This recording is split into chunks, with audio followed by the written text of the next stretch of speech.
This 17 News at Noon podcast is brought to you by Clinica Sierra Vista.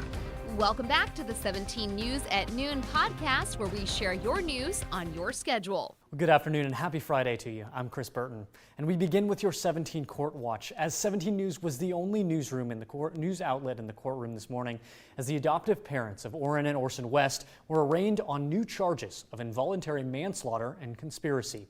Trezell and Jacqueline West arrested in March on suspicion of killing 4-year-old Orrin and 3-year-old Orson now each face a total of 7 charges. Prosecutors allege Orrin and Orson were killed about 3 months before the Wests reported them missing back on December 21st, 2020. The bodies of the boys have not been found, and prosecutors have not revealed the manner in which they believe they died. The grand jury returned a superseding indictment that includes the new charges, as well as those brought in the original indictment in March. In all, the West faced 2 counts of second-degree murder, 2 counts of child cruelty, falsely reporting an emergency, involuntary manslaughter, and conspiracy. The attorney for Jacqueline West asked that bail be set for her client, but the judge said the defendants will remain held without bail for now. The trial remains set for July 25th. And also due in court this morning, the man accused of killing 2 men at the California Veterans Assistance Foundation earlier this week. On Tuesday, 2 residents were found dead at the Veterans Apartment Complex on Decatur Street. The Kern County coroner has identified one of the victims as 63-year-old Timothy Blevins. The second victim was 62 years old. His name has not yet been released. The suspect, Guadalupe Mojica, was arrested this week on his 80th birthday. He's charged with 2 counts of first-degree murder and is being held without bail. Mojica is due in court today. And in your 17 Crime Watch today, deputies have arrested an elderly man for stealing morphine in an armed robbery last night in Oildale.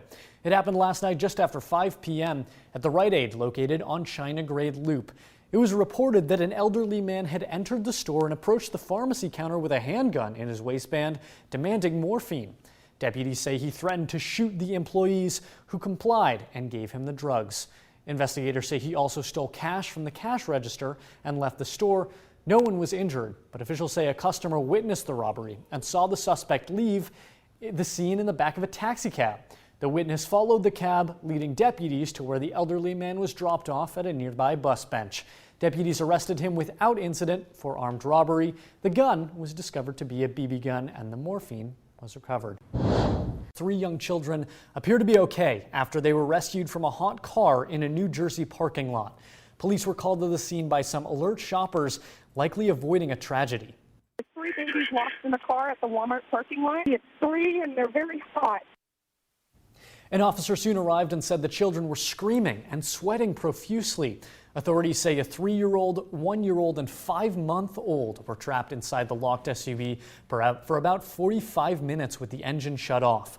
At the time yesterday afternoon, it was 86 degrees in that part of New Jersey, but much hotter inside the vehicle.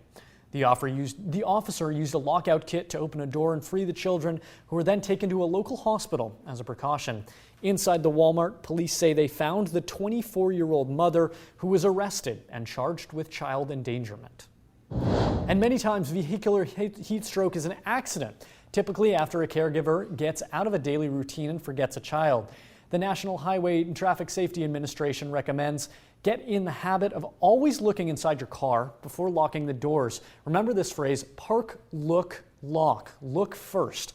The second leading cause of that vehicular heat stroke is children getting into those vehicles unattended. So always lock your car doors and trunk before you leave. And never leave a child alone in a parked car, even with the windows rolled down or the air conditioning on.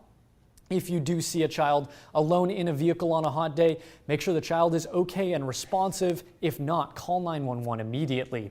If the child's not responsive and appears to be in distress, you can attempt to get into the car to assist the child, even if that means breaking a window. Here in California, we have a Good Samaritan law that protects people from lawsuits for getting involved to help someone in an emergency. So you can break a window, break through a door if you need to save that child. And you have a chance next week to help local seniors stay cool this summer. Once again, KGET is teaming up with the Volunteer Center for our 21st annual Keep Kern Cool fan drive at Compassion Corner. It's a chance to help seniors who can't afford the high cost of air conditioning during the scorching summer heat. You can bring a new fan, not a used fan, or a monetary donation to the corner of 22nd and L Streets. We will be out there all day from 5 a.m. to 7 p.m. Hello, this is Tim Callahan with Clinica Sierra Vista, and we're excited to unveil the Community Health Center of the Future, our comprehensive care center.